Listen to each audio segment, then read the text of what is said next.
about to get wild. Let's go.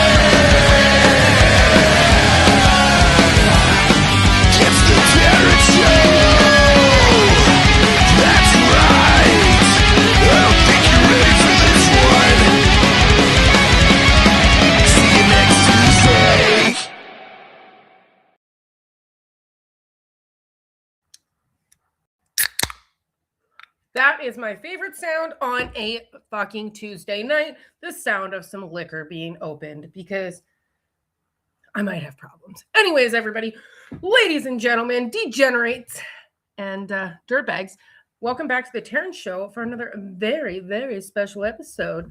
Tonight we're here to talk death matches and chaos and just some real fucked up stuff. You guys want to walk on some thumbtacks? Tonight's the night for you, brothers. So first off, you guys know the fucking drill. I have to introduce my co-host. Even though I'm the queen, I need court gestures to have my back and make me laugh, and a couple knee slappers here and there. This man specifically is a human embodiment of a Four Loko mixed with unresolved trauma. Welcome to the show, Dirty Dick Rick. There he is. Ooh, it's Tuesday night, and there's only one thing that could pull me away from a fucking Knicks conference fucking finals game, and it's that right there, folks, the Royal fucking Rack. As always, a toast to my queen. Hey, that's me. How you doing, Dirty Dick? The dirtiest in the land. It's my favorite night of the week. We get to fucking have some drinks. I get to stare into some of the bluest eyes I've ever seen. Even bluer than this fucking wonderful jersey that you see here. And I'm going to leave it to you to bring on our next co-host here. All right. Well, Dirty Dick is setting up for violence right now is what he's doing. So we might as well get into it. And this man looks like he looked at some safety regulations and said, that's more of a suggestion. It's the Villanova, Casanova, Kid Osborne himself. Oh. Oh, hey, I took this one out of the Queen's book. And yeah, you're right, Tony. There's one thing that's going to prevent me from pulling out, and it's, wait a minute. What are you talking about? What?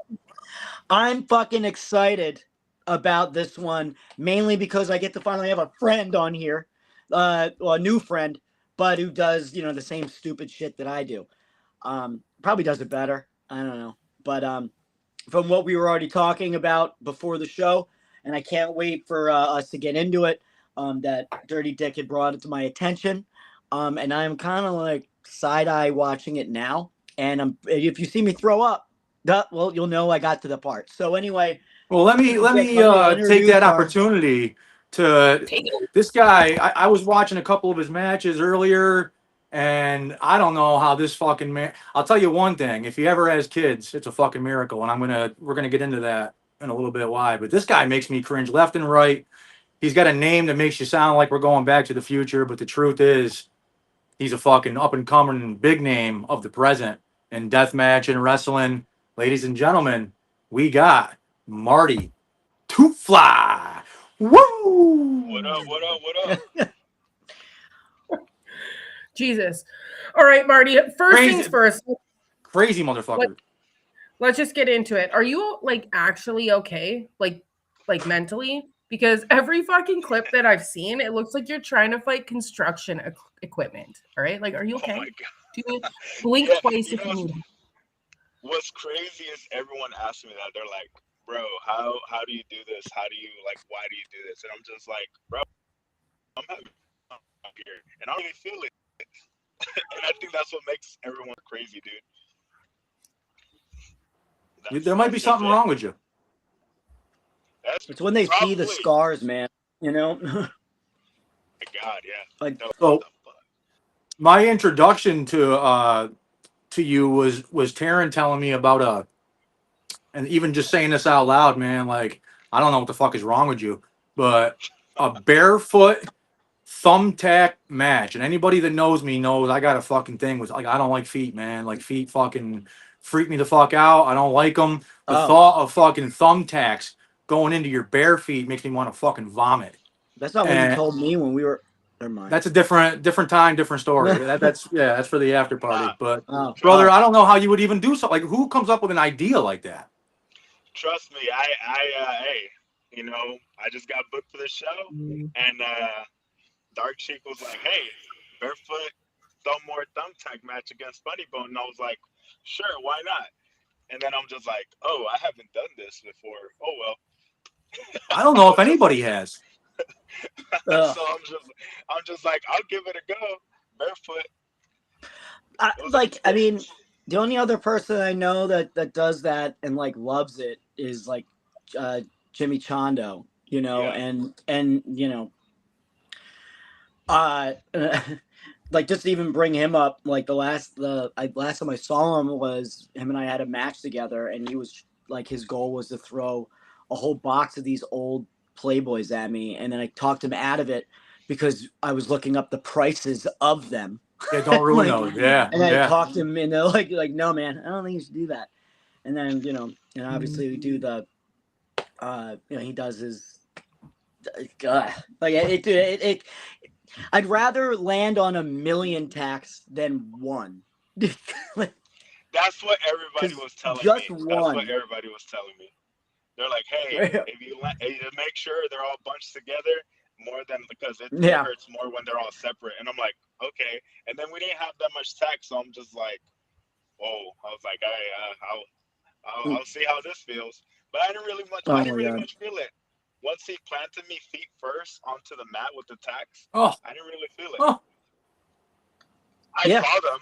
They were stuck on my heel, but I was just like, oh, this is not too bad. I feel like the heel wouldn't be too bad as long as it's not like the sides of it, but like under the bottom of the feet, under the pinky toe. Or like that hard, like the like the part that hits the back of your shoe. This is like feet are fucking gross, dude. I just don't like. I know a lot of guys, a lot of wrestlers who say like when they take the thumbtacks, it's not so bad, especially if you do a good little spot before where you got the adrenaline going, you know. You don't feel it when they go in, but I keep thinking, like, my feet are sensitive as fuck, man, and I don't care how much adrenaline I got. I feel like in the bottom of my foot, I'm going to scream like a fucking 10-year-old girl.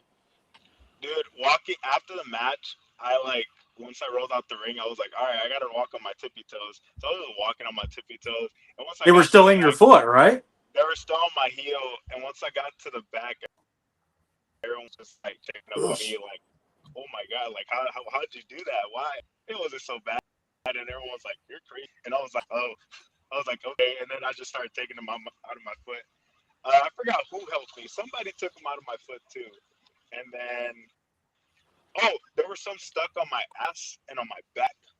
Because I kind of like, after he gave me like that knee for the finish, he took like, I just like fell back onto the tacks, and I was just like, and then he dragged me on, like, he dragged me like to go for like the little thumb war pin.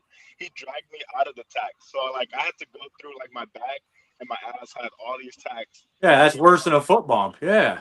Yeah, I didn't even know until like everyone in the back was like just picking at my back, like, oh, you got a tack here, you got a tack here.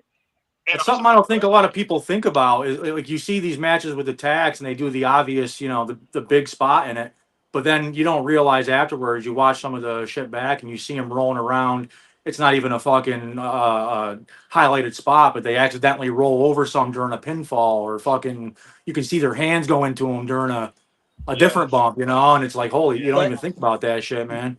Like the ref, whoever the ref was, I don't know if it was Earl or it wasn't Charles, but in Mankind or Mick Foley and Randy Orton, and you're like, I watched, you know, like I'm like the worst spot of the whole match. The ref. The worst spot was the ref fucking having a count. And I'm like that. I would just like to point out, way more.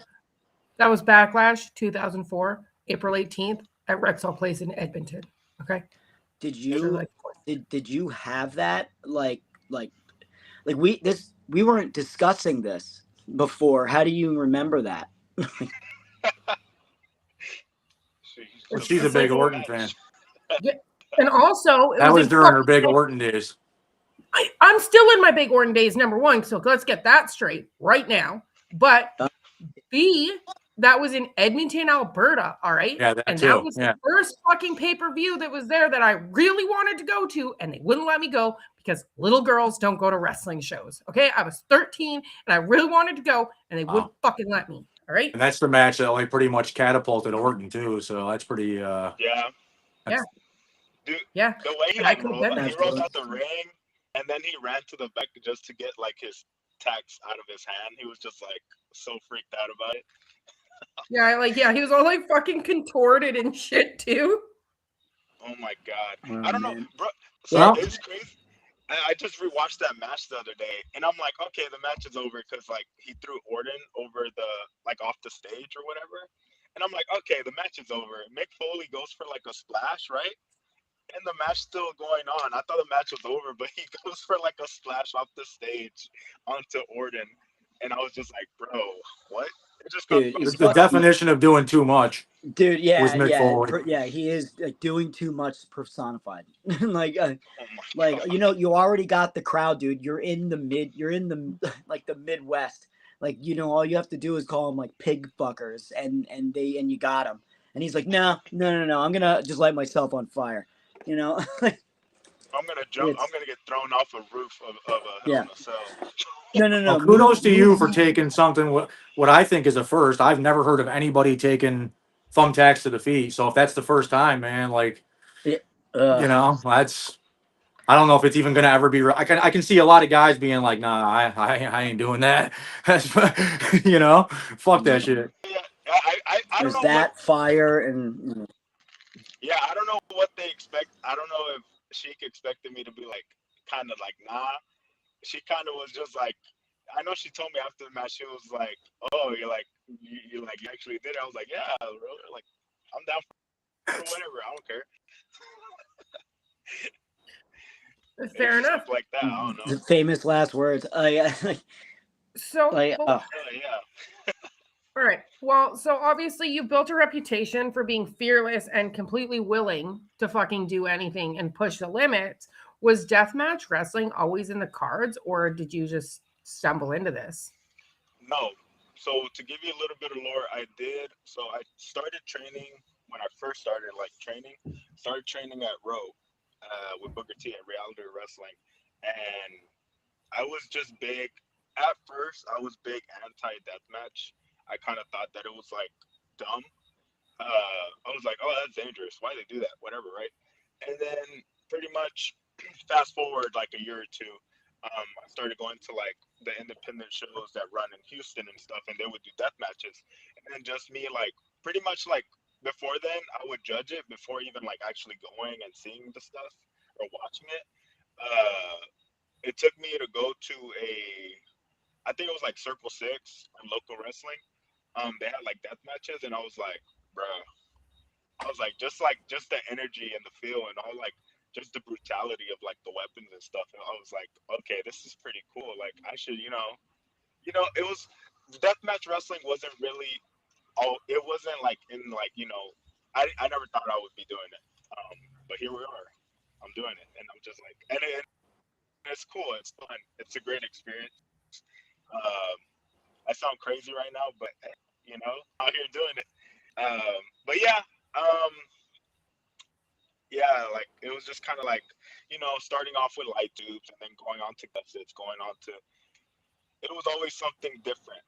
Any match that I was in, trying out different stuff just to get a feel for it when it comes to like death matches and stuff. Well, if anyone can talk about death matches in this show, it'll be Mr. Kid Osborne himself, because he does the same dumb shit. Well, I think you're looking at like, well, I think the smart way to look at all the weapons and things that we deal with is we're looking at it like it's real, but it's a prop to enhance a story that we're going to be telling. Whereas, when I first ever saw, deathmatch wrestling, that wasn't fucking thing that I wanted to do either. I saw it as a way to maybe change my, the perception that people had of me. And then, it does in a weird way, it becomes addictive, and it becomes easier to tell a story, and because most, the one thing is kind of like a chop. You chop somebody, everybody knows that sucks, uh, and that kind of becomes like, it's real in people's head, right? Most people don't get hit with fucking light tubes. Right. So that, they have no idea what that feels like, and then that in itself, disbands disbelief from these fans, and you utilize that to your advantage when you're telling a story in a match, and it also just kind of, makes it fucking easier. So I think it helps the fans kind of suspend disbelief a little easier. Only, like you compare something like a move called the atomic drop, where you drop a dude's ass on your knee, and then like Kit and said, that was just a fucking, bad Santa experience, you got light tubes. It's a lot easier to tell a story. Somebody gets hit with a fucking chair or light tubes or barbed wire or something like that. It's obvious that it hurts. You don't have to fucking suspend your belief, or and in fact it's the opposite. You say to yourself like, holy fuck, like I would never do something like that. That's fucking right, crazy. right. It's like, Which in the same sense, it's like, why do we overdo it? And it's because, well, the fucking adrenaline. And then and then we say stupid shit like Marty says. It's like, yeah, I'm down for anything. Right. like, fuck Yeah, it. it doesn't even know what the stipulation is. Shows up, gets told, oh, barefoot thumbtack match, and says, fuck it. So I never done that before. Sounds good. Bro, no, the thing about that match, like, the day of the show, I get there and I'm talking to a funny bone. And T-Bone's like, I don't know if he was ribbing me or not, or he was serious, but he was like, oh, she mentioned that she might switch it up. She might change the match stipulation. I'm like, what? And I like looked Typical, at him like, yeah, it's too young. I told him, I was like, well, I didn't bring my wrestling shoes because I'm already committed to being barefoot. So whatever we do, I'm barefoot. I was already committed. But pretty much when I started like doing like shows and stuff, it would be like lucha shows. It wouldn't even be like death matches. It started off with like doing lucha shows here and there, and then like for Colo Houston, and then I did a few like rumbles and stuff for local wrestling, just to get like my reps in and a feel for it. And then that's when I first got into like deathmatch.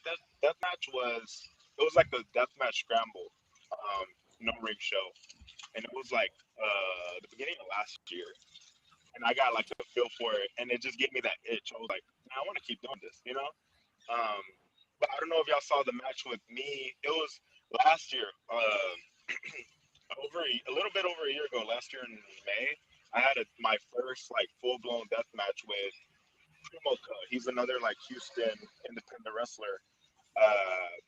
Man, it was from Moshtown. It's on YouTube. We went ham. We went crazy. We went in there. So pretty much that was like our first full blown death match for each of us, like me and Primo. And we like a lot of people, like once like the flyer dropped, a lot of people were kind of like, these guys aren't death match wrestlers. You know what I mean? Like stuff like Yeah. that. So we're being viewed as like, oh, they're not gonna go crazy. They're not gonna go hardcore. Yeah. It's gonna be like something simple. And then I told Primo like right when we went in, I was like, hey bro, we gotta show out. So that's what we did. Man, we went crazy. We were fighting in the streets of Houston, down to like Houston. It was like close to downtown, and it was just an experience. It sounded just like a hardcore show where they have like hardcore bands, and they threw in some wrestling, and it was good. It was a dope show. So after that, that's when I truly started my itch of like deathmatch wrestling. That match alone, and that was like my bloodiest and craziest deathmatch up until then. Before my recent one this past in March with Su Young, that one was crazy. So I'm glad you brought that up because this is the one I was telling Teryn and Kid about before the show. And I was watching this match maybe about an hour before we were supposed to go on the air, just chilling, smoking one, wanting to see what. And I love Su Young. She's a good, scary motherfucker, but she's a good person. I knew it was going to be a good match going into it. And within the first fucking 3 minutes, my brother, you took a fucking weed whacker to the fucking balls. And I used to watch Faces of Death when I was a kid and not even flinch, and I had to turn my head, bro. I couldn't. I was like, no, no. I Dude, seen you take it to the arms and the legs after, and I'm sure after fucking taking it to the boys, that's nothing. It hurts, but fuck, man, I can't even. I tell I you, dare anybody out in that audience, go get your fucking weed whacker right now. Put your balls to No, it. don't Do it. dare them to do that. oh Do my it. Yeah. god, Like no, and then the Terrence show ended. Yeah. The Teryn Show does not endorse you getting your fucking yard tools and putting them to your dick. Okay? Yeah. It's- Dirty Dick might, but the Teryn Show don't. I put my Like, dick near a lot of things that I shouldn't, but it's this guy's the uh, fucking king, if you ask me. the thing. It's like it's the one thing to I mean, it is one thing to take it, which is like, nope, like that's not gonna work for me, brother. But it's another one to like, yeah, I'll do it. I'll I'll and then yeah, we have nah, to like look at each other later. yeah, And then he no, had a and full it's like crazy, 25-minute match after that. Like holy yes, fuck, dude. dude, and that was Yeah, I guess at crazy that because moment like there's no more nervousness. Might as well nah, get it I've like out been of the kicked in the way. balls and puked for like 10 minutes straight afterwards. This guy's taking fucking weed whack. How do you do a match? I'm calling an ambulance. Fuck you, Su Young. What the thank fuck? thank God for adrenaline rush. That's all I can say. Yeah. How And long is it gonna last? dude, man, once I felt that weed whacker hit me, Oh my god. and that was an electrical one. I hear that the gas powered one is stronger. It's like Mm. 10 times stronger. So I really wanted to. I wouldn't have minded the gas, but the electrical one was there, and we were like, Oh, Good. Good. And like, not for nothing, nobody knows the difference. But I did it to JJ Allen at XPW, and he's like, no, it's fine. I have a cup, and I just go, and when I went in, he didn't have his leg, he didn't have his legs spread enough, and I hit his thigh, and I bet you that fucking hurt, and that hurt a lot, like oh, like the inner thigh. That's dude. Have you ever even just like slapped your own fucking thigh and then just oh my I'm god. gonna call you boys bitches. If you're thinking if you can so slap your own anyway? inner thigh and it hurts, motherfucker. I I, sat through an 11-hour tattoo on my leg in the inner thigh, and actually, it wasn't even that bad. let's see it. So, anyways, you guys can head over to. No, I'm You're just the one that kidding. brought it up, Teryn. So Queen, why don't you So give then our go follow viewers me a on fucking show? Instagram. If you Yeah, guys there's my inner thigh, please head over to my Instagram because let's be real, I kind of post whatever the fuck I want. You want to and see there's the other ways to see it. and nowhere We else. can't talk about it, but if you go on some of our older episodes on YouTube or on Facebook, you can get the old linky link. You know what I'm saying?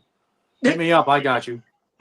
yeah, hit Tony up if you want to see the Marty, inner. Marty, how long have you been wrestling now? Actively, I'm going on to 2 years, almost 2 2 years. years. And then inactively, how long? Like 10? Top 10. Nah, Yeah. when it comes to like training and paying dues, up until this day, I still pay dues.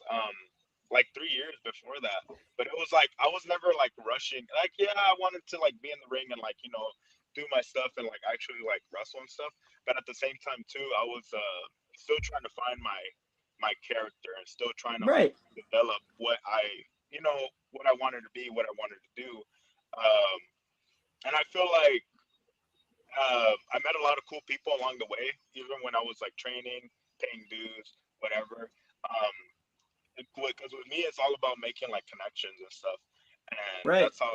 that's how I meet a lot of people from the West Coast, the East Coast, because I'm from Texas, and I became like, I got a lot of buddies up in the West Coast and the East Coast, like when it comes to like wrestling and stuff, and I always get asked like people from like workers from down here, they're like, how do you know this person? How do you know this person? I'm like, networking, talking to people, going out there, helping out at shows. Stuff like that, and you just make connections and get your name out there and people see that, you know what I mean? So Yeah. that's what it is. Like, I was never in a rush. I was always a guy to like, be there to help out and stuff. And then once recently local wrestling like took answer me, they were like, hey, you want to like start working shows? At first I was kind of like, oh, I don't think I'm ready, but then I'm like I got that confidence after the first few shows that I did, and I was like, okay, I can do this. I was like, all right, cool. I was like, let's go. I think I'm ready. And then I just, started doing all this crazy death matches from then on. Right. I mean, it is once you get started, and then, and Teryn and Tony both can attest to this. Like, I had this long break, and then you finally you get in you have one, and then it's just like, when's my next one, and then it's kind of like you get a laugh. You're like, oh, now I need a bigger laugh, and it just makes you, so confident, and from like 0 to 100 in terms of like, you just like, I don't want a weekend without it. Like, I want to constantly fill shit up, because like once you take a break and then you take a bump, life sucks. Like, I would say, like, compared to like my first few matches, like I would get like very nervous and stuff like before, like I would walk out the curtain and stuff. But it's crazy because like as of recently, like my last few, like in Vegas, like those two matches, I was just chilling. Like literally, like the match I had, I was just chilling. Like I normally get nervous. Like it's all about like being confident in myself, and I'm just like, I'm gonna have fun. I'm gonna go out there and have fun. It's gonna be a good time. Stuff like that. And I don't know if it's a good thing or a bad thing, because I know for sure, like my upcoming shows, I know I have a big one coming up in next weekend on the 31st. I know that one I'm gonna be a little bit nervous. Like right now I'm chilling. Like right now I can tell you like, oh, like it's gonna be cool. But I feel like once I'm actually there, backstage and stuff, I think I'm gonna be nervous. I think I'm gonna be like, oh, you know what I mean? Like, damn. It's that day of, while you're on your way there, and you're like, I don't want to eat, Yes. like, dude. But Well, there's like, different kinds of nervous too.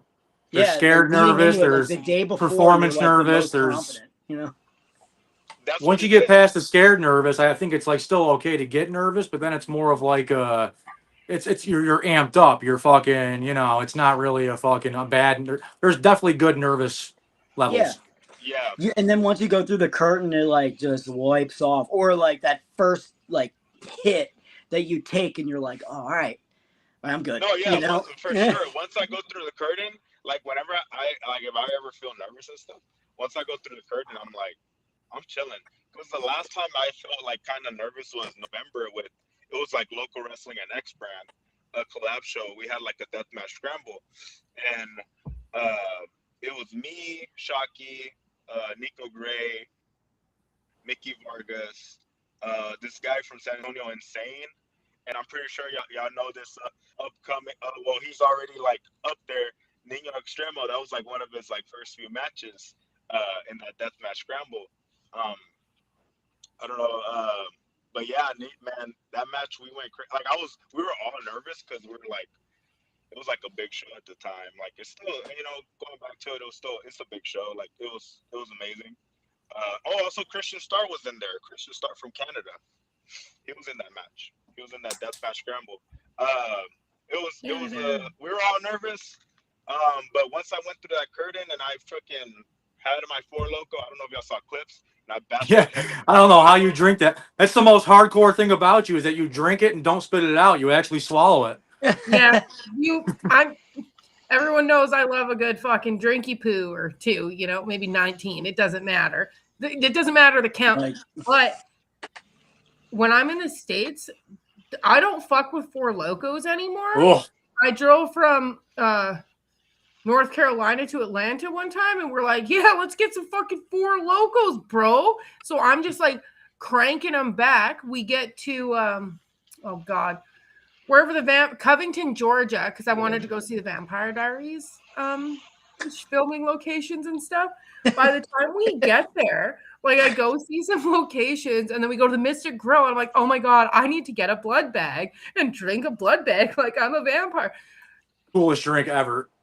Yeah, well, you know what wasn't cool? What a cool way to do a drink, man, You know for a theme. When the fucking Four Locos fucked me up, and I don't remember even drinking the blood bag, but that's what happened. If you want to black out and make mistakes, Four Locos are the drink to have, man. Yeah. Oh, wait. Or what is our potential sponsor? Like Club Tails. Club Tails. It's only 7%, and you're not going to remember what 10%. 10%. Oh. I don't know if I don't know. So why don't you just like rubbing out? The last my last match in Vegas for X brand, I took a honey pack before my match, like as I'm doing my entrance. What's a honey pack? Is that THC infused? No, you don't know what honey pack is. No. Honey pack. Let's just say it's a modern day Blue Rhino pill. Okay, who are you wrestling that you needed that? No, so this all started with the death match I had with Su Young, because the match was a Four Loko Honey Pack death match, which was sponsored by Four Loko and Honey Pack. Four Loko sent us like $500 worth of like Four Locos and stuff. Fuck yeah! For the show, and Honey Pack sent me Honey Pack, so that was the stipulation of that match is Four Loko and Honey Packs. And I saw her tear it open with her mouth, but I thought it was like a blunt wrap or something. No, that was a Honey Pack. So okay, all right. So let me give you the rundown of a Four Loko Honey Pack death match, because it was the first ever in the history of death matches. So what it is a Honey Pack is your power up. So you take the Honey Pack and it gives you a boost, and the Four Loko just keeps you going. So It sure does. There you go. So the perfect combination to keep going. But yeah, to open. I don't know if you saw it. She was put it in her mouth, and she'd up like spit it in this dude's face. Fucking yeah, yeah. Wait, I believe it. Yeah, she just out, and I was like, oh shit, bro. And I don't know if y'all see that match. Not the match. It just looks like we have unlimited cans of Four Locos, because she keeps grabbing Four Loko cans. Yeah, you guys are pounding them. I had it on. Fucking hitting each other with them. Yeah. Yeah. It's a really good. Anybody in the audience, if you want to seriously, like, it's right on YouTube. It's easy to find. Just fucking type in Marty Two Fly in the search bar. It comes right up. Yeah. Fucking what a match, dude! Like I was really. You guys had great chemistry. It was highly entertaining. You guys got your sponsors over very, very well several times, which is, in a match like that, that's pretty important. So I feel like. Oh, go ahead. Well, we touched on the Vegas thing a little bit, but I wanted to talk a little bit more about that, because somehow in Vegas you left with a manager, possible emotional damage, and most definitely some Four fucking Locos. So I got questions. So I went into Vegas, because it was for the Venom, I believe, the Venom Battle Championship for X-Brand, and I was like, hey, I'm going to Vegas. I gotta take it back home. So, I kind of found me a little something before the show, and I was like, all right, let's go. So my little, business partner, manager, Peggy from the West Coast. God bless you. She was there. And Peggy D, she was there, and she was my manager. Peggy D. I didn't take the title home, but I ended up hitting the. Sounds like you did. Yeah, sounds like you did, bud. And pretty soon, y'all be seeing Peggy make All appearance right.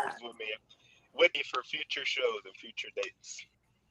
Let's get her. Let's make her fucking Peggy 36 Triple D. Yeah, let's go. Crazy. One of the questions asked, in the kind of matches, the death matches, do you prefer like wrestling in a ring or a no ring? I mean, does one Good seem question. easier than the other? Does one, you're like one's harder, Wrestling, having a death match in a ring is, it's fun because I mean, either or for me is fun. I feel like a no ring is more like, pretty much being more interactive with the crowd. Yeah, It's crazy interactive. Yeah, it's like crazy. You kind of have to lay it in a little more. Yeah, and then also like in the ring, it's like you can do more stuff. I feel like you can do way more stuff than a no ring. So definitely, I prefer a ring, but if it's a no ring, that's fine. But if it's in a ring, I feel like you could just do way more stuff. Yeah. So I thought I was gonna hate like no ring wrestle. I just don't. I didn't think it was gonna be good. Instead, I was blown away by it. It's so up close and personal, and like Kit said, you got to lay it in a little heavier so it looks more. It looks more like a fight. You know, like it's the problem is, like you said, you can't do so many wrestling spots. But a happy medium I saw was a Kit had a match with Mickey Knuckles for Rise Wrestling during Vegas week, and it was a no ropes, match. It was a rope. There was ropes. Oh yeah, that's right. There was. Who had the no ropes match? It was fucking dark. Oh yeah, I was drunk and I couldn't see. That's what it was. But you also in the same building at I almost said exit. XPW, I think it was. Where? Wait, never mind. Don't At the worry. dive bar? Yeah, the dive bar. Not XPW. Rob. No, you had a no. That's right. You had a no ring. That's I had a no ring with Santa Chiva, and then I had a match with Mickey Knuckles in a ring, but it was like, the one thing that I think I just wrestled for NYWC like a couple weeks ago, and against Bam Sullivan for like the millionth fucking time, and we were like so appreciative that there were guardrails. We're like, we got to do a spot on the guardrail, because fuck's sake, like we don't even have that anymore, Keep like, I misspoke. This is the one thing that keeps these fans away or whatever, or it's supposed to. But like with Mickey Knuckles, like they're like it's like all almost like Beyond, and then when Beyond Wrestling, had it so much more like closer, then promotion started looking at they started looking at guardrails like it was like a stupid expense that they don't need, but with the no ring, and then we're all on the same level. Yeah, like we're right there. Dirty Dick is like making me laugh, while I'm like about ready. I was whispering sweet nothings into his ear while he was trying to have a serious death match with Santa Chiva. He's recorded it like where I'm just like, dude, chill out. It was the highlight of that entire show for me. Was Kit getting his, like he was getting his ass beat for a little bit, and he's going for a TV, and then there's old Dirty Dick going, the most beautiful eyes I've ever seen, and then Kit's like hunched over, and he just turns and he goes, dude, shut the fuck up, and then turns and has a TV in his hand. It was the funniest shit I ever witnessed in my entire life. That was the only thing I wanted to do was get him to fucking. Well, you did. Great character for at least 10 seconds. But one of the things, Marty, if you experienced it yet, is like, you in a match, like with Su Yung, it's like we're not calling spot for spot. Like this is more of a an intimate engagement with the crowd that you're listening to. So you're like, yeah, these are the things that we're gonna do. We don't know when we're gonna do it, but it's pretty fucking hard to like call something when somebody's right there, you know, and I mean the fans are like right there. They're literally 3 inches away from you. Yeah, like you can't. Like for example, like when that Tony's dick's away from you, you know. Yeah. Sorry, like that moment, you know, I go and get this TV, and it's a thin TV, like from like 2010. So when you pick it up, you're like, "This is fucking a Zenith." It's 100 pounds, yeah. Good, you know. And then like I put it down, and he's not. Sanachiva's not touching it, and I go to him and I go, "This TV's really fucking heavy." You know, and just like looking at him, you know, and going, "Do you know what I mean? Get it, you know? brother?" And he goes, "Oh yeah, get it, brother?" Because you're like, I'm gonna run at him, and he's gonna pick it up and throw it at me, and I'm like, be gentle, you know. Have you had experience? Have you, like, you know, you're like, I don't know, like trying to call something, but like there's like a fan, like, what? What'd you say? I feel like. I feel like my match with Su Yung, it was like, man, honestly, that match was just so fun. Like, we were calling spots and stuff. Like, we already, like, pretty much, like, we've been, you know, talking about this match for, like, the longest, just, like, throwing ideas out there and stuff. And, like, we pretty much, like, already had the match down and stuff, like, how it was going to go down. Yeah, there were some spots where we improvised and we called it. But it wasn't as hard. It wasn't hard. It wasn't really hard because she has so much hair.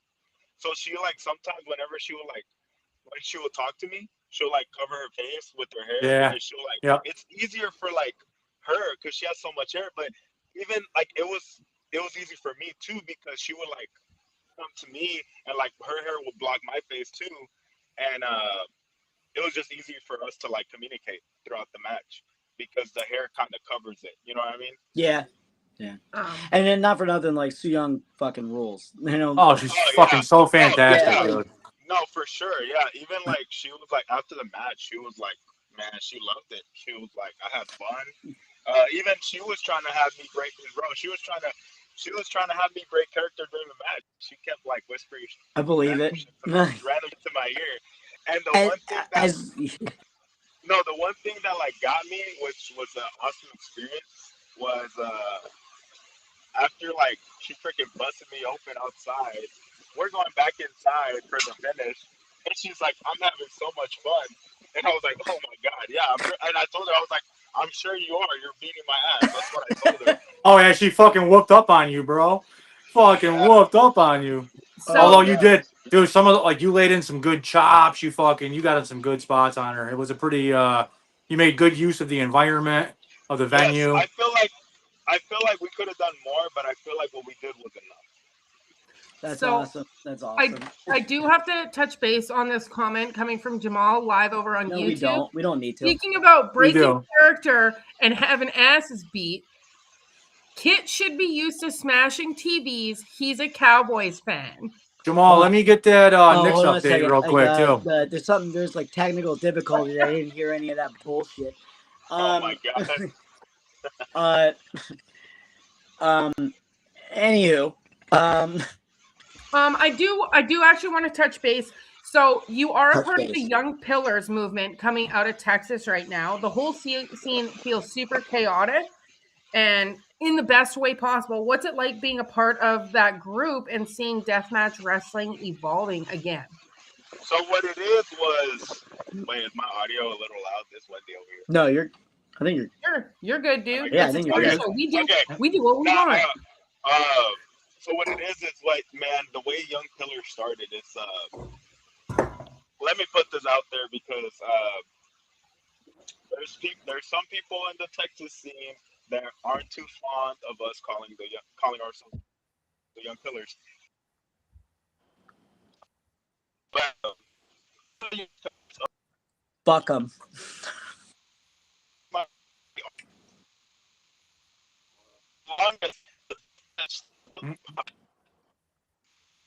Hold on. You're chopping out, brother. Marty, hold on for a second. Hold on. You're choppy as fuck. You gotta pull in closer to the McDonald's. Screenshot that. Never mind. There he goes. What did you say? You're gonna pull up closer to the McDonald's? Oh shit! There we go. Well, I'll be Jamal's back, saying folks. it's tied at 101. All right, that's not cool. Oh man, I'm sweaty. All right. Oh shit! Good. We got Fuck Nolar your- Bear fuck your straight stupid out of fat Nolar! got Nolar Bear straight out of fucking Inuvik. Fucking skinning fucking Anubis. walruses and fucking eating whale meat out here. Music. And for those of you that don't know, that didn't get the memo, TAW, Totally Arctic Wrestling, is making its return this fall. Featuring the Nolar Bear, one of the fucking greatest wrestlers in all of the territories. Eating a fucking muck-tuck up in Tuktoyaktuk. You know what I'm saying? What happened? Hold on. What the fuck did you just say? There he is. Have you never There heard I that? am. Hold on. Let me connect my Eating headphones muck-tuck back on. up in Tuktoyaktuk. Muck-tuck is whale blubber. Tuktoyaktuk is the town.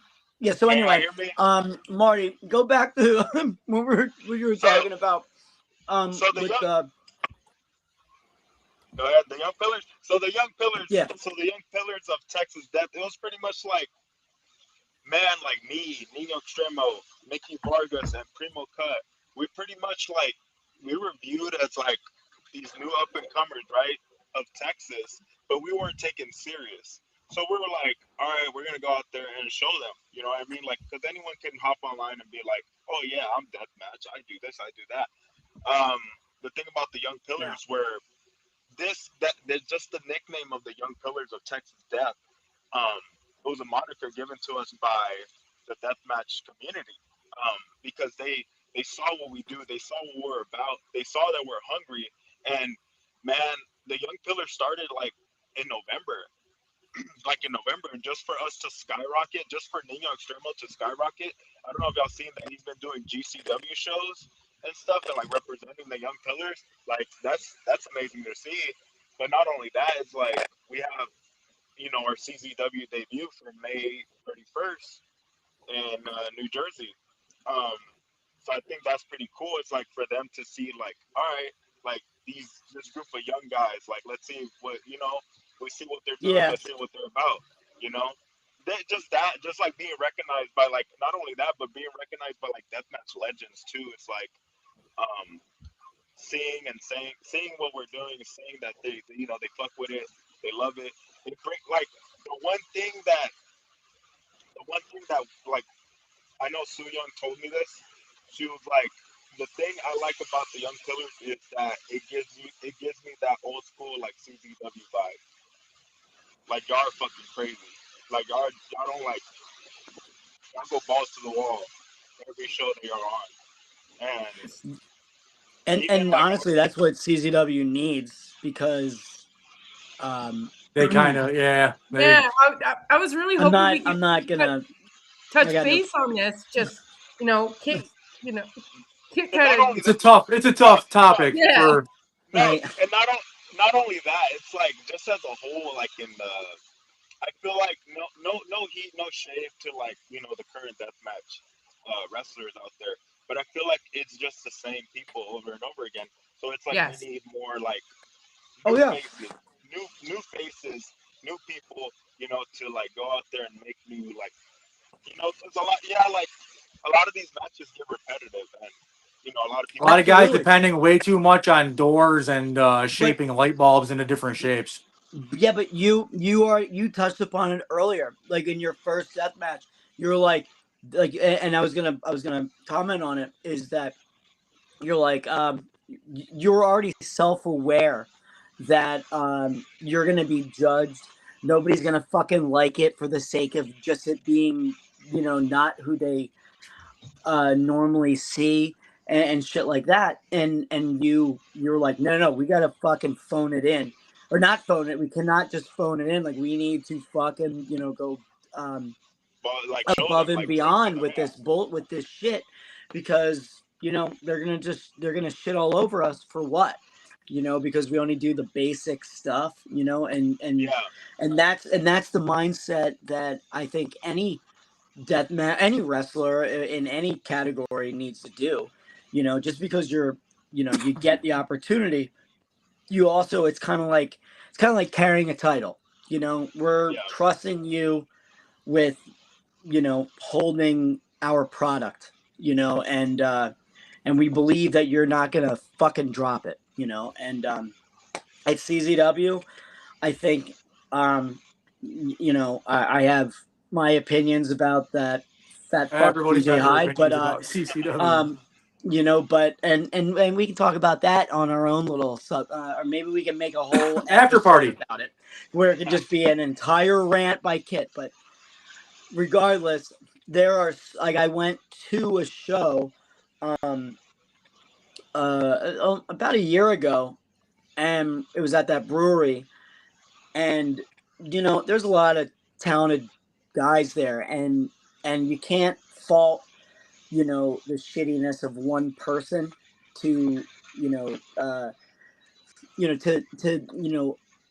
you go into this deathmatch company that made it famous, and it's an entirely different product, but you got to give credit when credit's due, when talent is good, you know. And shit, you know, and I'm by no means am I ever going to, like, from a payday, you know, or an opportunity to work with somebody that somebody else would never give me. I would do it. And CZW is a name, you know, regardless of the name that runs it, you know. And that's just me. Don't even say anything. No, Do not comment. No. And the one thing I would like to add on is, like, it's like in the Texas scene, it's like, yeah, like, you know, the deathmatch scene was dead for a long ass time, and the only people that were carrying it, like local wrestling, but it was like, well, whether it be local wrestling 7, Circle 6, when they would come down, I mean, they would just bring these names, like, no, like I said, no heat to these, like, you know, current, like, deathmatch stars, deathmatch legends, but it kept getting repetitive, and it was like more so like, we need new faces. Yeah, it's like the same. It's like the same thing over and over again. So what it is like, whenever we started coming up, like the young pillars of Texas Death, there's certain, I won't name names, but there's certain individuals that claim, well, they've been in the business, they've been around Texas scene 15, 10 plus years, whatever. So they claim to be the, like, the OGs or whatever, and they're just hating rather than them being supportive, and them, you know, for us to put, like, Texas back on the map for deathmatch wrestling. They're like, like, you know, they're like, you know, talking down behind our backs, and I get it. Wrestling is going to be full of people like that. Which it's high is, school, nothing new. Especially nowadays. Yeah. There's nothing new, but at the same time, it's like, you claim to be OG of, like, you know, you claim to be like a pillar of Texas, right? Like, you're an OG. You should be, like, supportive for these up and comers, but you're over here, like, you know, talking down on us and stuff. And that's the one thing. It's like, the one thing is, like, over here in Texas, a lot of these old heads are quick to jump on Facebook and, like, not even name names, like, not even, like, tag us or anything, but we know they're talking about us, because they would use, like, quotes like, oh, those young kids, the young group of kids of Texas in the deathmatch thing. Like, what other group of kids are there out there? You know what I mean? It's like stuff like that, and I'm just like, dude, if you got a problem, like, why don't you just, like, I either think a tag lot us of or it talk to us? is it's jealousy. Like, I've watched death matches for 30 plus years now. It's been my thing for almost my whole life. I've seen it all. And in an industry where you think that it's all been done, I've already learned about 2 things from you that has never been seen before. And that's how you leave a legacy, dude. Like, that's how you fucking, all you need is one of those things to stick. Like Mick Foley getting tossed off the top of a fucking cage, and you'll be in the history books forever, you know? It's essentially like when you have one match, you know, if there's a show, you have to think the majority of the people are remember one thing that happened in that show, and that's your job, is to fucking be that one thing.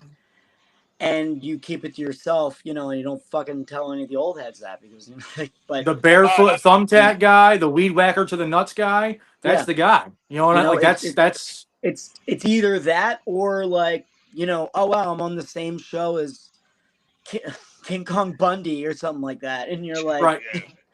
you know, you're either a spectacle or you're a moment, you know, and Yeah, and that's the thing with me. It's like any match that I do is like something that's like, you know, I always want to like have a memorable moment. You know, be different. You know, give something different. Like same with like, bro, because when like the whole idea behind the Four Loko and Honey Pack, you know, just for the sponsorship idea, that was all me. Like I said, like me and Sue, that was like that match was like when we talked, it just came about like as a joke, and I was like, oh, we should have. I was like, we should have a death match. She was like, I'm down. And I'm like, I was like, of course she nah. And was. she was like, yeah, I'm Yep. down. And I was like, all right, well, I'll talk to some people and see if they can make it happen. And the promoter of local wrestling, Jaime Martinez, was like, I pitched him the idea. I'm like, hey, I'm thinking about like, you know, having some Four Locos in the match or whatever. And he was like, if you can get a sponsor with Four Locos and Honey Packs, go ahead. So you know me, outreach and everything, and I managed to get that, you know, $500. That's fucking cool, man. That Well, is awesome, and that's some Four like Loko. that's some like initiative that Well, you know. it most also goes don't back do. to what Marty said about networking. He put Right. himself out there. He, Right. you know, let's fucking do this. He networked it, and Four Loko supports this motherfucker. Absolutely. You know? Yes. So They want their product to be seen with him, which is a huge. Right. You can And you can think about all the accolades in the world, but what a compliment that is. You know, I love Four Loko, and I just feel for me that it would be a really great sponsor here from the Terynn Show. you know what? It would be. Excuse me, I choked a little bit. It would be for sure. I remember the last time Kit had a Four Loko outdoor And it was landing. awesome, right? Yeah. We all yeah, had it a was good great. time, right? I don't remember it, but how that you know, came but when about, I Probably for had the it better. back in 2007, when I was like 16, you know, I remember it being a lot worse. You know, Oh fuck yeah! When they first came out, I'm not gonna let's tell go you out who and bought get it fucked for me, up on you know, Four but- Locos. yeah, that Dirty was Dick crazy, I was heard. fucking. I was Dirty like Dick 40. was like a drink in a can, not a glass bottle. It was a Yeah. whole new concept for this motherfucker. Yeah. Grandpa Ed. He's like, wait a minute, what is this? Is this plaster? You're like I'm only What is used to this drinking out of newfangled clay, fucking you invention know? we got here? So no, It makes the a idea- noise when you squeeze it. Oh the, shit! the It made no reason, noise. the reason why it became a Four Loko is because I got their attention back in November when I did the Deathmatch Scramble, because I came out, you know, the Deathmatch Scramble, I came out and I fucking was sipping on Four Loko and I bashed my head with it. And that's what like Four Loko got the, you know, they were like, oh my god, like they popped for it. And then that's Fuck when yeah, man. that's when I reached out for like March for my match with Su Young. I'm like, hey, what are your thoughts on like, sponsoring this match? And they were like, yeah, they were like, just send us your address and we'll send you stuff. And I was like, let's go. So it was cool. I'm fucking Sick. Club Tails. Here I come. I mean, screaming for clothes as if they're watching us. They are. Yeah, see, where you we know what's need fucked to, up, where we though? need to like post this. Yeah. The Or, Teryn you know- Show, presented by Club Tails. Not And even Four a Loko. pinball in- Not And even a fucking- pinball in Canada. The So, gold and shit. And that kind of helped me like find my character. It's like, all right, well, I'm gonna be known as like the Four Loko and Honey Pack guy. You know, it's like stuff like that. Oh, Marty, see, I have speaking of honey packs and Loco right there, we got fucking Nasty Fast Leroy. Lord God Leroy, Almighty. is he on there? Yeah. Leroy's in the chat. Oh Big my time God. Fast Leroy out here. Oh my God, Leroy. Here, hey, we summoned them. Four Loko and Honey Pack. We said did. it and we summoned them Yeah, he heard Honey Pack and he was like, what? We summoned that man. with that man, The nasty shuffle and all. dude. So actually, Which that's actually. Sorry, Marty, I am going to cut you off because I'm a dick like that. Sometimes. And she's the queen. go ahead. Nasty Leroy is actually how me and Marty know each other, to be fair. Oh, really? That is, by all What means, a Marty, small world. go on. Oh, was and it that tell ride? them Were you guys how on that? You know me. Oh, So it all happened with like years ago. You know, Terynn and Nasty Leroy would get on Instagram Live. I would Oh, join the here Joey and there. Janela fucking Yeah, Instagram stories. yes, Oh boy. yes, dude. Oh I would, boy. I used to I go would live get, with Leroy more, but all right. yeah, I would get on, talk my shit, and then like I wouldn't like I just for the fun, and then I would join the lives and just be like, and like we never even met in person. I mean, we recently met in Vegas this year, so that was a pretty dope experience. And we haven't talked for like years, and I was like, oh my god, I still remembered you. I was like, oh, that's Terynn. I was like, let me go say hi to her. Oh, you don't forget Terynn. So it You don't seems. forget It might have Terynn. been was just the drunk-eyed Canadian thing going on, but whatever. no, I was surprised that you like kind of remember me. I was like, man, I was like, I don't think she gonna recognize me. I was like, I'm Marty Too Fly. Yeah, well, I know, right? At first, I was like, wait, who the fuck is this? And I was like, wait, what's your Instagram name? And you said it. Oh yeah, I know who you are. You're like, oh, I know who you are. Yeah. So this was like a few years ago. I don't know if it was like 3 or 4 years ago, but It was during all the COVID shit. yeah, it was. It was a while ago. I think The Marty around that swing. time. Yeah, the Marty swing. I was still training on row around that time, so I would like hop on and just talk. Just talk with Leroy, talk with Terynn, and that was it. Just fucking networking, man. We love Leroy. Thanks for popping in, Leroy. You know we love hearing from you. I just need to ask this quick in the chat with Leroy. Leroy, it was told to me by that man, Nasty Cheeseburger, that you're going by Jeffrey now. Is that true? I don't like that even a little bit. That man, Nasty Jeffrey. Jeffrey. Big League Jeffrey just don't hit, bro. It's not doing it for me. Yeah, that's what Cheeseburger's out here spouting. When I think of Jeffrey, I think of the fucking butler from Fresh Prince of Bel-Air. So let's not be going with that. So anyway, Marty, let me ask you, what you as we discussed, you're 2 years active, 3 years in. What are your future goals? Also, if you don't mind, can I ask how old are you? Oh, I am 28 years old. So okay. I'm the oldest of the young pillars, so that's why whenever I was called a group of young kids, I was like, whatever. No need to brag. So what are your future goals? What do you want to accomplish in this fucking wrestling bubble that we're in, and there's no escape from? You're in for, it's like the mafia, bro. You never get out. It's like that. What was it it was that bubble that just like sucked somebody in and they can't get out. The only way out is feet first, baby. When you stop breathing. All right. So anyway, God, Jesus Christ. What are your goals? What is the goal in the business? So I'm just having fun. I'm just going day by day, show by show, just having fun, making connections, meeting new people in the business. Making friends and stuff. That's all it is. But also I do a lot of behind the scenes stuff. I help out with local wrestling, necessarily letting them know, letting Jaime Martinez know who to bring. Who do I think it's whether it's male talent, female talent for local wrestling. Because with me, it's always about making connections and new faces. That was my goal for 2026. I have personal goals of I'm gonna debut in so I want to debut in Hood Slam. I want to debut for all these promotions, but also behind the scenes, I want to help out the Houston and Texas scene of getting more people in, just so it could create more opportunities for people. It's a good goal, man. That's honorable. And that's the thing with me. It's everyone eats. It's I want to see new people. I want to see people from the East Coast to have the opportunity. I want to see people from the West Coast to have the opportunity to come work in Texas, just so they can see more eyes, more fans, and stuff like that. And man, I met so many people in Vegas. That's the ultimate. WrestleMania week in Vegas was the ultimate networking spot. Yes, there was nothing better.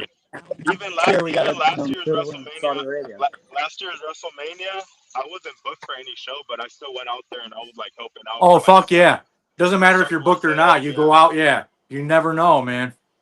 And it was last year. It was solely of like networking, making connections, because I know in the long run, it's gonna pay off. And here I am, like getting all these opportunities with different promotions. Um, you know, X Brand, local wrestling, Hood Slam.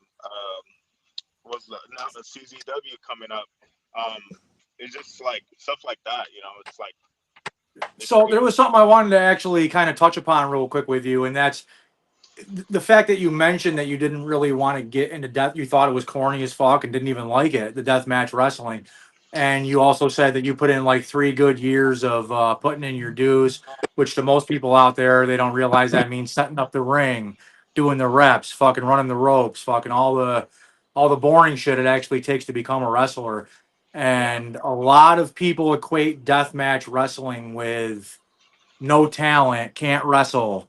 How how good is your amateur background? How often do you work on that?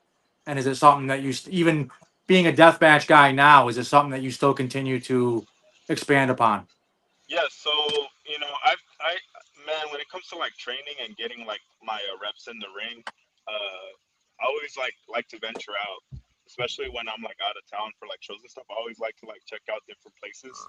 Um, I know I've trained at Reality Wrestling. That's where I started. I've also trained at Evolution Dojo, which is run by Miranda Alize and Nixon No, Tegan Knox here in Yep. Houston.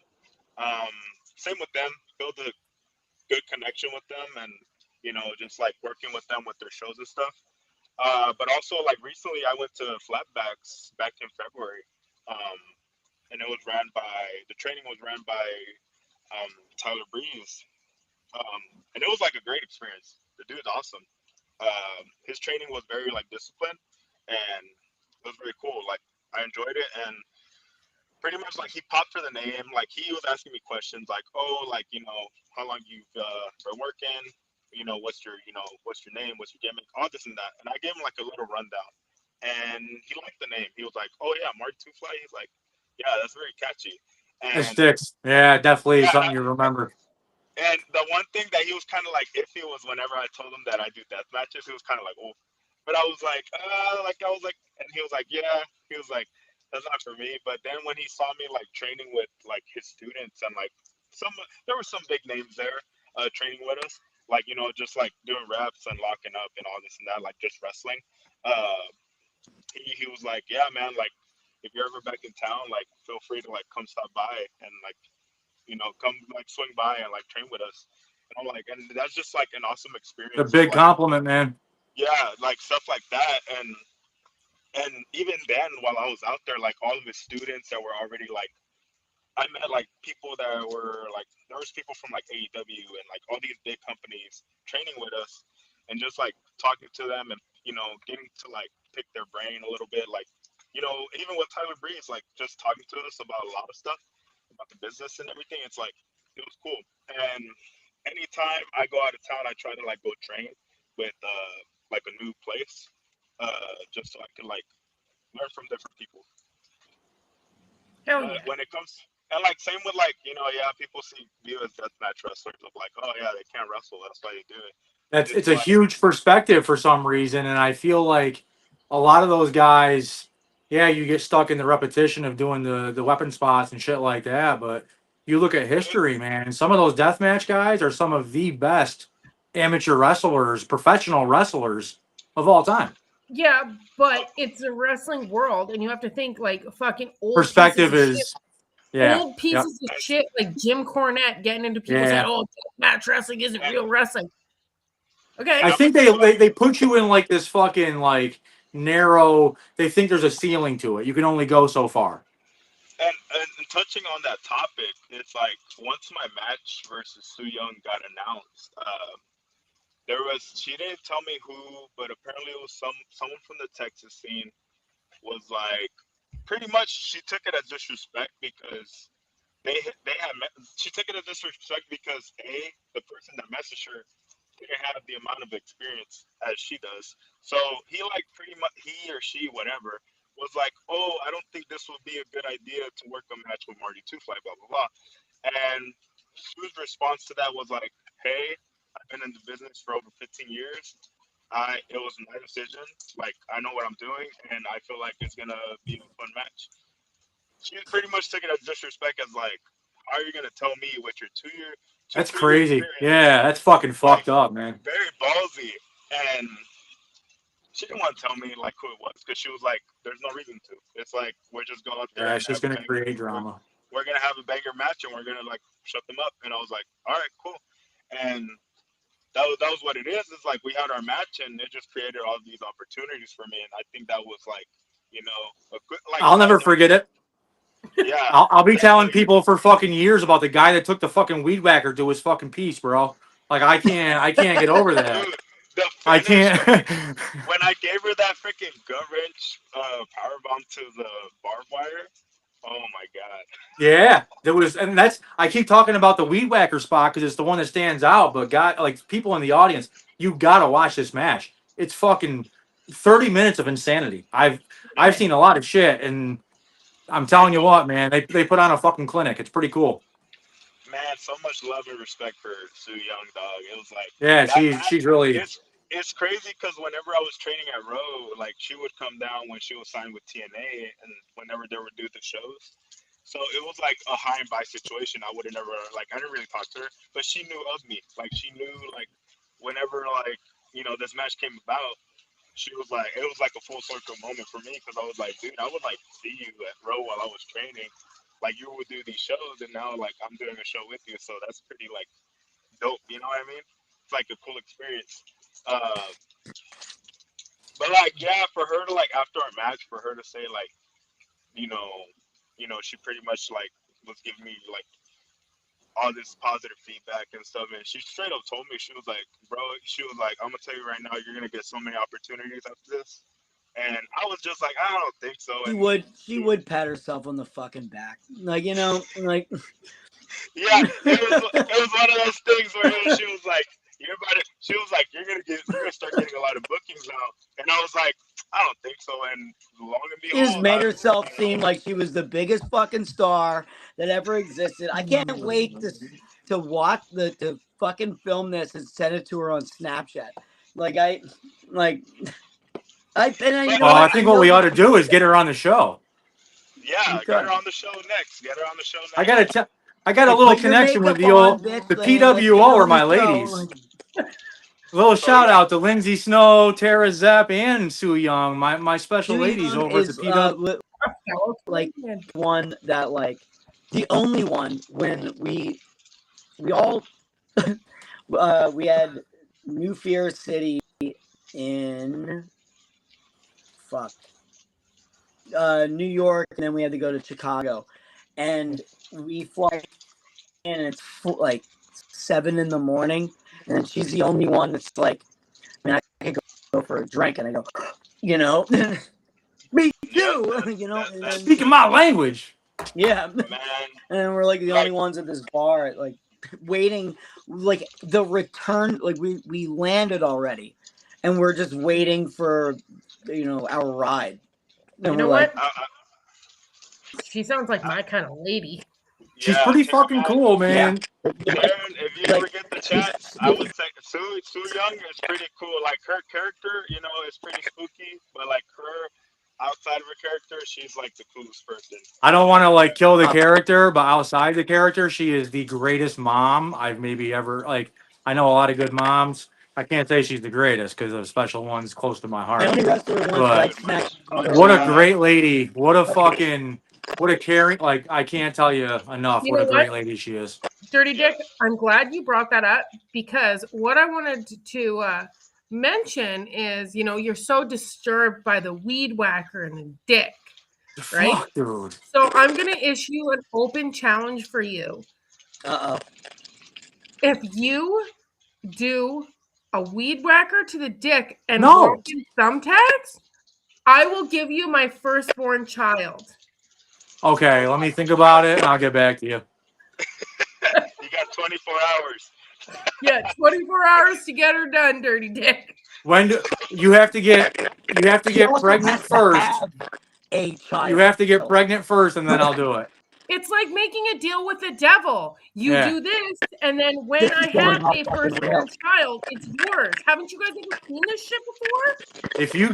If you get pregnant first, I'll walk through thumbtacks like hot coals, and as soon as I get out of it, I'll take the weed whacker to the dick. No, you have to do it before. Nah, I know how. No, It's a I'm a rite of gambling. passage. I know how this works. It's the Tits way out. the devil works. Kid It's said the I'm done. way the devil works. Okay, Where'd Kid go? He's gone. he'll be back. Yeah, he don't like deals with the devil. He's Look, very. I have an exclusive announcement that I wanted to announce. Oh yeah, let's hear it. I have an exclusive. It hasn't been released yet, but I have an exclusive. You're pregnant? Yes. No. Oh. What is it? It hasn't been dropped yet, but I do have CZW coming up. But I do have another match in Houston for Marshtown. It's gonna be a street fight with for June 26th. It's gonna be a street fight, me versus Brooke Havoc. Ooh, that's my homegirl. I love you, brother, but she's gonna fuck you up. She's gonna fuck you up. Yeah, she's an asshole. So, hey, all I can say is me and Brooke we've been tight since probably like 5 or 6 years already, and like for this match Till to now. already like happen. Till June 26th. This match is gonna happen. We would always talk about it. We're like, man, I wonder who's gonna like if we're gonna get booked to work together. And I'm like, oh. And then now we have a street fight, so it'll be cool. It's gonna be at a hardcore show. So That's fucking. And where's that gonna be? In Houston? Houston, Texas. Fuck, man. Texas, Oh, yeah. and yeah, it's a street fight, but you never know. We might see Brooke, maybe throw me a bundle or something. Hey, good luck to you, because you're gonna fucking need it. I'll tell you that. And then we'll see the real side of Marty, and then yeah. But that's all it takes. Yeah, that's and then I do have another opponent coming up. Ben, look, I've only ever wrestled the only woman I wrestled was Sue Young. And now I'm viewed as the guy that wrestles women. I'm like, no, I've wrestled a lot of guys. Just like a it works really well in the deathmatch just scene. like deathmatch wrestler. You're like, yeah, it works. It works so well. And then next thing you know, you're labeled as it. All I can say is, it was supposed to happen in the summer, but it got pushed to the fall. I'm having a death match with Angel Metro. I won't say what promotion. No, I love her. Match with Angel Metro. So it's funny because I saw her in Vegas for X Brand, and we were like, man, the show got pushed, and she was like, yeah, I guess. I was like, yeah, I'll see you in the fall then. I was like, it'll be cool. Which I'm gonna see her for CZW because she's booked on it too. So I'm gonna see a lot. So is it gonna be? Is that gonna be in Texas too, or East Coast? That's because she'll be on that with Lucky. Yeah, we love Lucky 13. Yeah, the CZW show is gonna be in New Jersey, I believe. Yeah, New Jersey. Yeah. But but your match with Angel though, where's that gonna be? That would be in Houston. So technically, that's gonna be in Houston too. Okay. If you go on local wrestling, the show has been announced. Just the matches haven't been announced, so it'll be in October. All right. Just announced it. Little Halloween special with Angel Metro. I like that. There you go. It was supposed to happen. Angel fucking rules. Like during COVID, her, Marcus Crane, and I were playing Call of Duty on fucking every night. Oh my god. Jesus Christ. Well, boys, we're already at 1:20. Marty, thank you for hanging out with us. Absolute chaos, energy, and that's exactly how we like it on the Terynn Show. Tell my viewers, our viewers, where they can find you on the socials. Well, guys, y'all can follow me on Instagram at Marty. Pretty much just search on Marty25 and I'll pop up. I have a few viral clips of me, having so much blood on me. So it'll be easy to find. Just Marty2Fly. And I'm not very active on X, on Twitter, but you can follow me on there too. You can see some of my old stuff. But yeah, if you want to watch matches, they're all on Title Match or IWTV. Just search up either local wrestling or X Brand. Sheik hasn't uploaded the match from Vegas, the show from Vegas. I'm waiting on that. She said that she was gonna upload it on Triller and also like make bootleg DVDs out of it. So I'm waiting on that. Bootleg So my match DVD. with Funny Bone will be available soon. But yeah, you can just find me on Marty2Fly on all socials, and also like if you want to watch matches, they'll be on Title Match, Local Wrestling, and X Brand. Hell yeah. Perfect. And, for me, you guys know the drill, prowrestlingtees.com/TDS. Go get the Terynn Show merch, the Drunk Guy Canadians merch, and, word on the grapevine, TDS has another reunion show. One last thing. Be sure to watch CZW show May 31st because May 31st. It would have a lot of Texas representation. We're taking over. It's going to be me, Nino Extremo, Mickey Vargas, Primo Cuh. We're also going to have Nixon Newell, formerly known as Tegan Knox. She's based out of Houston, Texas. Then we're going to get Masada on the show. So a lot of Texas representation that night. So Man. it's gonna be crazy. So we're gonna have to and we're first. So the scramble's gonna be the first. So I mean, he made it public. So you can check these guys out and then just skip the rest of the show. You already seen the best part.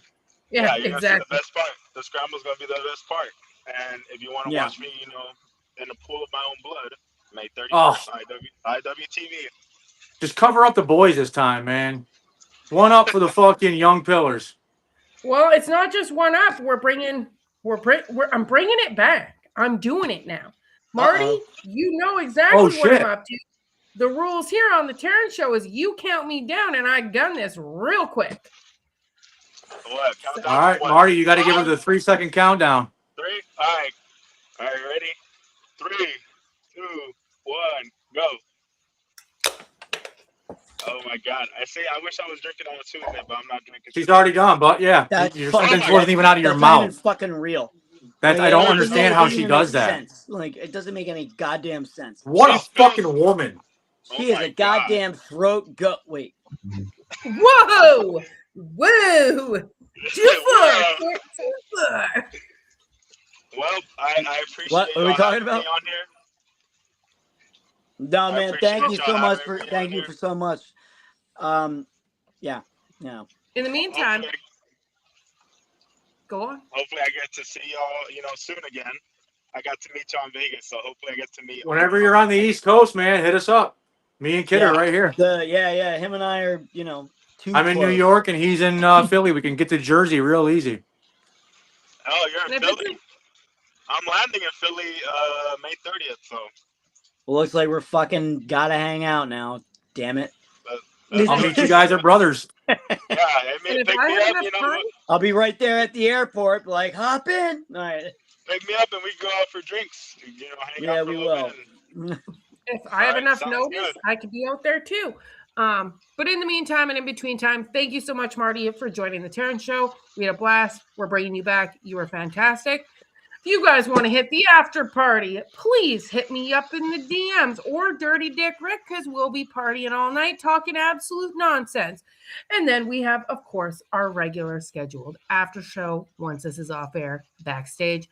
Keep fit. Have fun, motherfuckers. Peace. It's about to get wild.